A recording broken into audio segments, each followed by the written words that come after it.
大家好，欢迎来到我的婚介所，我是你们的老朋友丽姐。今天的故事特别精彩，听完保准你大开眼界，直呼活久见。感谢一直以来支持我的朋友们，如果觉得故事有趣，别忘了点赞、订阅、打赏，点个茶水钱。丽姐继续给你们报更多相亲江湖里的奇闻趣事。好了，话不多说，赶紧上干货。这事儿呢，得从一位追了女方1年的相亲男说起。咱们给他起个名字叫小李吧。小李今年32岁，在本地一家国企上班，长相呢中规中矩，算不上帅哥，但看着还挺顺眼。家里条件也不差，爸妈身体健康，家里有套小3居，还有辆代步车。人是个实在人，平时话不多，但对感情很认真。这么说吧，踏实顾家是他的标签。小李呢，去年经我介绍，认识了一个叫小倩的姑娘。小倩今年29岁，长相挺不错，属于那种一看就很甜的女孩。工作也体面，在外企当个小主管，月薪差不多过万，生活条件没得说。但呢，身边人对她有个评价，要求高。这个高是体现在各个方面，咱一会儿慢慢说。小李对小倩可以说是一见钟情，觉得她气质好，谈吐大方，瞬间被迷住了。于是他就开始了疯狂追求模式。朋友们，你们听着啊，小李是个很实在的人，但他这1年为了追小倩，真是拿出了120%的精力和诚意，不仅每天早晚嘘寒问暖，还会在节假日主动送礼物约吃饭，逢年过节更是大包小包拎到他家里，亲手做饭，帮忙干活，殷勤的简直不像话。甚至为了迁就小倩的爱好，他还特意学了半年钢琴，只为了能在他生日时给他弹了一首《月亮代表我的心》。朋友们，这样的男人还不算深情吗？可问题出在哪儿呢？小倩的态度一直不冷不热，她虽然接受了小李的好意，但始终不表态。咱丽姐身为牵线人，看着都着急，私下找她聊了几次，可小倩总是模棱两可，说小李人挺好的，可总觉得还少了点什么。这少了点什么，成了压在小李心头的一块大石。后来小倩终于说出了心里话，她的高要求终于浮出水面。朋友们，你们听听啊，她的原话是这样的：丽姐，我觉得婚姻这事儿不能光看人对我好，还得看生活质量。我想找个能买得起市中心大平层的老公，至少得年薪50万吧。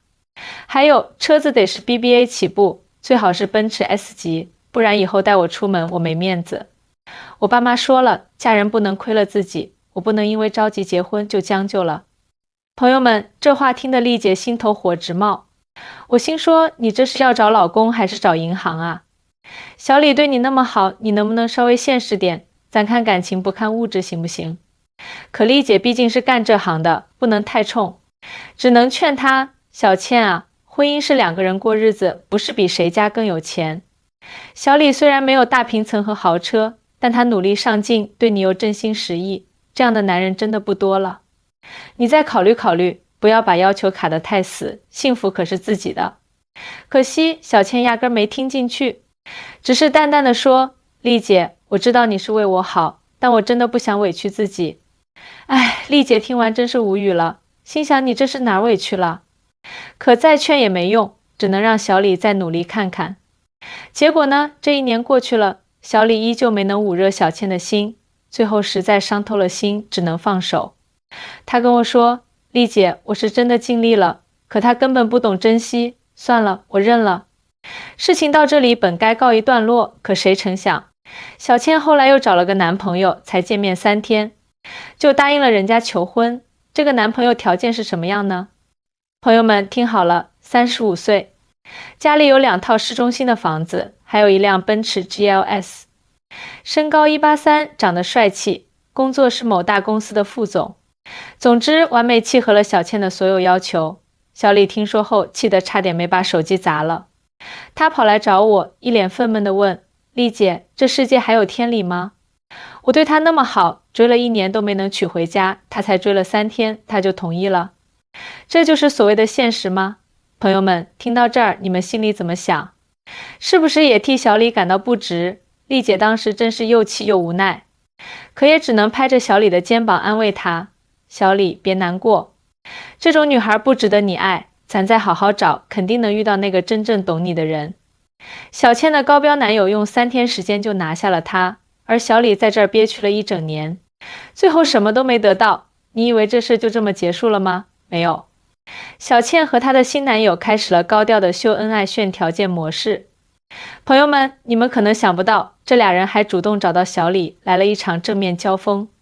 事情是这样的，小倩和她的新男友结婚的日子定了下来，为了体现他们的大方和关系和谐，竟然邀请了小李参加婚礼。朋友们，你们说这算什么事？是让人家来吃喜糖，还是来给自己撒盐？小李当时是气得脸都绿了，但他到底是个要脸的男人，强忍住没有爆发，回家把请柬直接撕了个粉碎。可没想到这事还没完，几天后，小李的一个朋友跟他说，小李，我在朋友圈看到小倩发了个动态，她和那个男的说你追了他1年都没成功的事，还笑话你不够优秀，这不是摆明了膈应你吗？小李赶紧一看，那朋友圈文案写的可扎心了，我只想嫁给让我有安全感的男人。有人追我1年却让我看不到未来，而他只用了3天就让我下定决心。女人该嫁对人，而不是嫁给谁对我好。朋友们，这句嫁对人让小李直接炸了。他当时就联系了我，说，丽姐，你看到了吗？这都是什么人啊？我是真心对他好，可到头来还被当笑话看。他所谓的安全感就是房子车子吗？难道男人没钱就不配谈感情吗？丽姐听了也憋不住了，我心想，这小倩确实有点过分了，人家小李哪点对不起你了？你现在嫁了条件好的人也没问题，可用这种方式踩一脚真是没必要。我赶紧安慰小李，别搭理他，这种人你就当没认识过，咱重新开始。他炫他的，咱过咱的，早晚他得明白人不能只看钱。可是小李是个实在人，心里有气是藏不住的，再加上小倩这边越炫越来劲，甚至婚前还拍了个豪车婚纱照发朋友圈炫耀他的新生活。这下小李是真的忍不住了，直接在他朋友圈下面开怼，小倩，咱俩也算认识一场，你有今天的幸福我祝福你，但你是不是也该有点基本的尊重？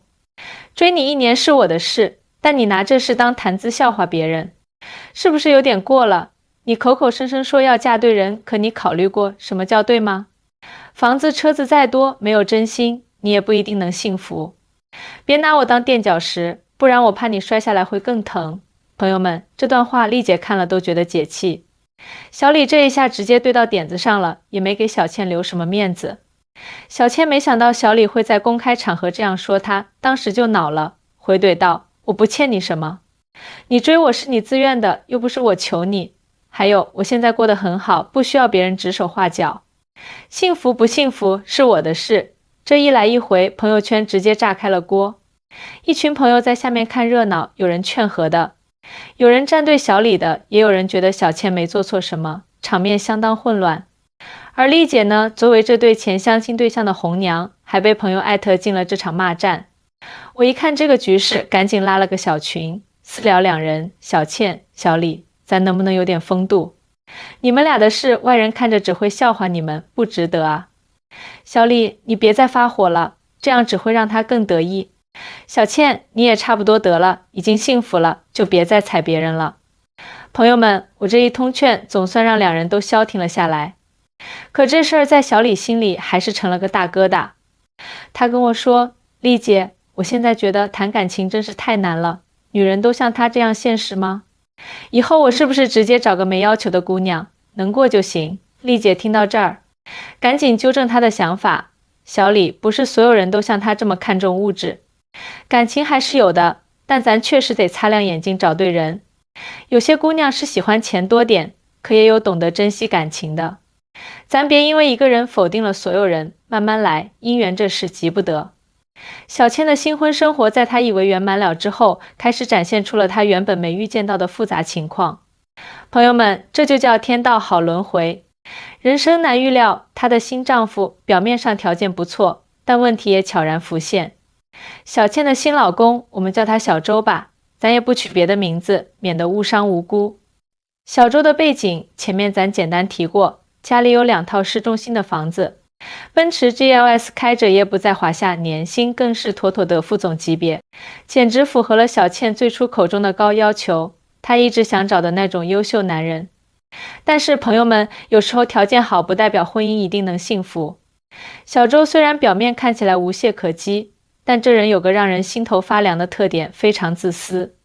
事情是这样的，小倩婚后没多久就开始发现，小周并不像她之前想象的那样理想。他不仅工作忙得不可开交，而且对家庭的投入很少。刚开始，小倩觉得他忙工作是可以理解的，毕竟事业这么拼，家里也有足够的经济支持。但渐渐的，他发现问题开始出现了，比如，他总是自己一个人处理家务、买菜做饭，照顾日常琐事。小周要么出差，要么就是一头扎在公司应酬里，常常是深夜才回家。小倩不止一次提出过，你能不能早点回来陪我一起吃饭，帮我分担些家务？可是小周总是冷冷的回应，我忙，不是我不想陪你，是我的工作实在太多了。更有一次，小倩说，你觉得婚后生活只是挣钱养家就行吗？你以为我的幸福就是靠你买房买车就能买到的吗？听到这话，小周却完全没反应过来，还笑了笑说，你别这么激动，咱们生活条件好，难道还不满足吗？这话一出来，简直让小倩心凉透了。你把我当成了什么？你以为我只要物质就够了吗？朋友们，这可不是一个女人的幻想要求，这是两个人在婚姻里真正需要的情感沟通。可小周却始终无法理解，小倩所要的不仅仅是名车豪宅，更多的是陪伴和理解，是两个人在一起的温暖与支持，而他根本没有意识到这些细节。事情逐渐变得更加糟糕，小倩开始感到孤独，身边的一切看起来都那么完美，然而自己却越来越觉得无法融入这段婚姻。在她内心深处一直有个声音在告诉她，我做的对吗？我追求的是不是生活中唯一能给我带来安全感的东西？就在这时，丽姐接到了小倩的电话，电话那头的小倩语气很低落，丽姐，我觉得我可能嫁错人了，我真的好后悔。